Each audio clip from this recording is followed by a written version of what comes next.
Square Enix. Just when you start to forget about us existing, we do something great. That's not Final Fantasy related.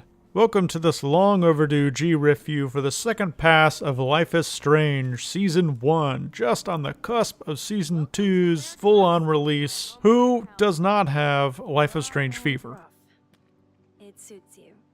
Wow, Celebrity Deathmatch looks different on the CW. This series came out when I was still hoofing it on day-to-day reviews and news circuit for the game industry, so I played these as they came out, and I liked most of them progressively more as they went along. I think Dontnod Entertainment made everything they absolutely could have out of this time travel story between a very confused high schooler and her best friend Chloe and her other friends, and just how life can be thrown out of balance by these very small, inconsequential seeming decisions. Of course, to a grander scale, seeing as how there's a tornado, hurricane, shark catastrophe on the way to Blackwood Academy and this small Oregon town. Beer and guns? Nice combo. Max's character design just started with Walking After School Special. With the second pass and the ability of hindsight, as only I possess, I do feel like there is some bloat, especially in episodes 2 and 3, where everything's just not quite as churny, not quite as inertia-based as 4 and 5 especially, but even the first episode comes to be. But even so, in almost every single way, this out-Telltale's Telltale games, and moves the adventure genre ahead.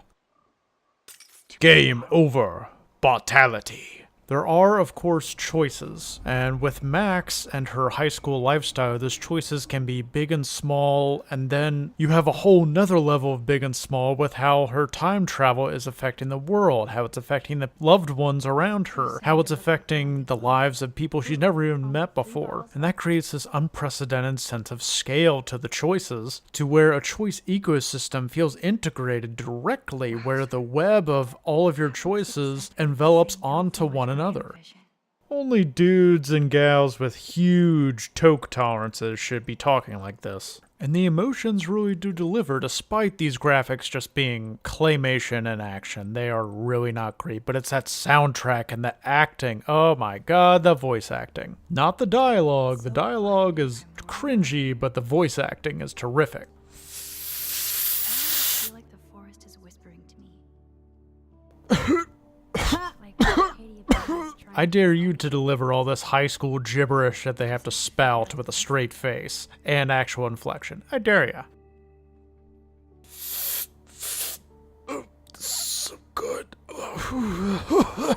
And the head that this all comes to in episode 5, it's just so emotional. It remains one of my absolute favorite moments in a choice-driven game like this. Not a used condom in sight. A whole bunch of idealists made this game. Which brings us to gameplay, which, while better than Telltale games, I will full on say that, it's still mostly exploration puzzle base and that kind of too close camera 3D environment that expects you to be able to have peripheral vision, but it's set up for like a third-person shooter. And that's just never, of course, what this game is going to be about. So forced stealth sections or bottle hunting, for God's sake, all feel just fractured and not as smooth as they should be. And even while poking fun at their own puzzles and how awkward and stiff they feel, it's not enough. The fact of the matter is you still have to play them. So despite those emotional highs and how this game has really traveled with me through the years, it does drop down to a 7 out of 10 for the series as a whole. I see why Chloe hangs here. It's like this junkyard is the universe, man, and when we look up, we're looking at a junkyard in the sky. Oh crap, I gotta get to surgery. Thanks to all the eyes and ears still listening and watching. I'll see you next time on YouTube and on myggaming.com. Bye bye.